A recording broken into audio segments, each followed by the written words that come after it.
আসসালামু আলাইকুম দেয়ার Fuad here। আপনি কোনো একটা ক্লায়েন্টকে বা কাউকে হচ্ছে আপনি খুবই গুরুত্বপূর্ণ একটি ফাইল পাঠাবেন, পিডিএফ ফাইল পাঠাবেন, কিন্তু সেই পিডিএফ ফাইলের ভেতরে যে কন্টেন্ট আছে সেটা খুবই গুরুত্বপূর্ণ এবং খুবই সিকিউর থাকা প্রয়োজন।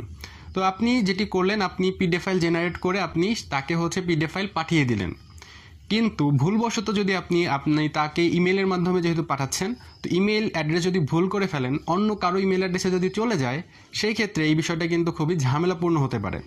তো এই বিষয়টাকে সিকিউর করার জন্য, এই পিডিএফ ফাইলটা ট্রান্সফার করার বিষয়টাকে আরেকটু সিকিউর করার জন্য আপনি কিন্তু চাইলে খুব সহজেই এই পিডিএফ ফাইলকে এনক্রিপ্ট করে ফেলতে পারেন বা সহজভাবে পাসওয়ার্ড প্রোটেক্টেড করে ফেলতে পারেন, যার ফলে আপনি যদি তাকে অন্য কোনো মাধ্যমে পাসওয়ার্ডটা বলে দেন, তাহলে সে হচ্ছে পিডিএফ ফাইলটা ওপেন করতে পারবে। তার মানে কি দাঁড়াচ্ছে? তার মানে হচ্ছে আপনি সেই পিডিএফ ফাইলটাকে লক করে দিবেন, পাসওয়ার্ড প্রোটেক্টেড করে দিবেন বা এনক্রিপ্ট করে দিবেন। যখনই হচ্ছে সেই পিডিএফ ফাইলটা ওপেন করতে যাবে, তখনই তাকে হচ্ছে পাসওয়ার্ড দিতে হবে। পাসওয়ার্ড যদি দেয়, তাহলে হচ্ছে সেই পিডিএফ ফাইলটা হচ্ছে ওপেন করতে পারবে। তো আমি এই ভিডিওতে দেখাবো কিভাবে আপনি খুব সহজেই এরকম পিডিএফ ফাইলের মধ্যে পাসওয়ার্ড সেট করতে পারেন, অথবা এরকম পিডিএফ ফাইলকে কিভাবে এনক্রিপ্ট করতে পারেন, যার ফলে এই পিডিএফ ফাইলের বিষয়টা যেন আরও সিকিউর হয়। তো চলুন কথা না বাড়িয়ে শুরু করা যাক। ভিডিও শুরু করার আগে বলি, আপনি যদি ডাক্তারের পরামর্শ গ্রহণ করতে চান অথবা চ্যাটবটের সাথে চ্যাটিং করতে চান, তাহলে ডাউনলোড করতে পারেন কি সমস্যা app. Check description for more information. তো পিডিএফ ফাইলকে পাসওয়ার্ড প্রোটেক্টেড করার জন্য আমরা এখানে ব্যবহার করব মূলত মাইক্রোসফট ওয়ার্ড ইউজ করে আমরা পিডিএফ বানাবো, সেই সাথে এটাকে পাসওয়ার্ড প্রোটেক্টেডও করে ফেলবো। তো এটার জন্য আমাদের প্রথমেই যেতে হবে মাইক্রোসফট ওয়ার্ডে। সো আমি ওয়ার্ডটা ওপেন করে নিচ্ছি। আমার মাইক্রোসফট ওয়ার্ড সফটওয়্যারটা ওপেন করা হয়ে গিয়েছে। তো আমাকে এখানে কিছু টেক্সটের জন্য আমি অনলাইন থেকে কিছু টেক্সট হচ্ছে এখানে আমি কপি পেস্ট করব। আমরা এখানে অনলাইন থেকে কিছু টেক্সট নিয়েছি, তো আমরা সিম্পলি সেই টেক্সটটা এখানে পেস্ট করে দিচ্ছি। সো এই ছিল মোটামুটি টেক্সট, আমরা এটাকে একটু অ্যারেঞ্জ করে নিলাম। আচ্ছা, সো এটাকেই মূলত আমরা পিডিএফে কনভার্ট করব এবং সেই সাথে এটাকে পাসওয়ার্ড প্রোটেক্টেড করে ফেলবো বা এনক্রিপ্ট করে ফেলবো। তো এটা করার জন্য আমরা প্রথমে যাব ফাইলে, অ্যান্ড দেন আমরা সেভ অ্যাজে যাব। দিস পিসিতে ডাবল ক্লিক করব, দেন আমি যেখানে সেভ করতে চাচ্ছি সেটা সিলেক্ট করব। আমি এটা ডেস্কটপেই রাখবো। সো ডেস্কটপে রাখছি, ফাইলের নাম দিয়ে দিচ্ছি। এখন আমাদের যে কাজটা করতে হবে সেটা হচ্ছে সেভ অ্যাজ টাইপ, এটা সিলেক্ট করে দিতে হবে। তো আমি এটা সিলেক্ট করে দিচ্ছি পিডিএফ।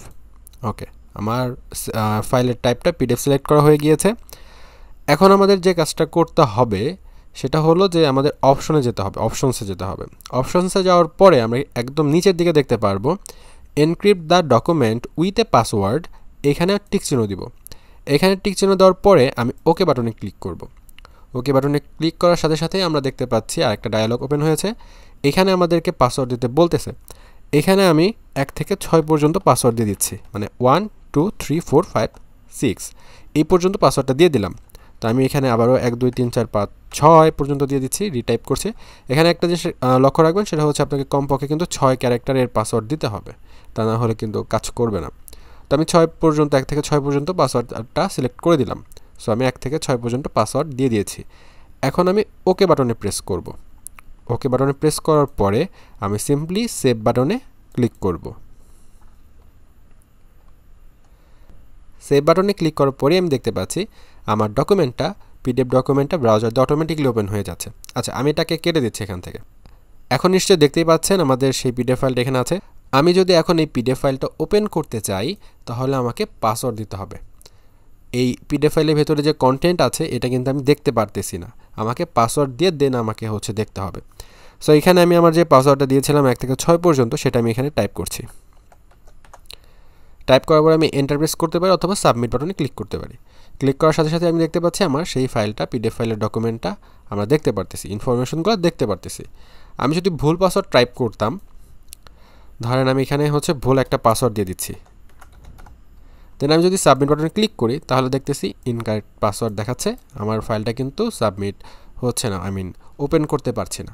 সো আমি যদি আবারও আমার সঠিক পাসওয়ার্ডটা দিয়ে সাবমিট করি বা এন্টার প্রেস করি, আমি দেখতে পাচ্ছি আমার পিডিএফ ফাইলের ভেতরে যত ইনফরমেশনগুলো ছিল, যা ছিল সব কিছুই আমি দেখতে পারতেছি।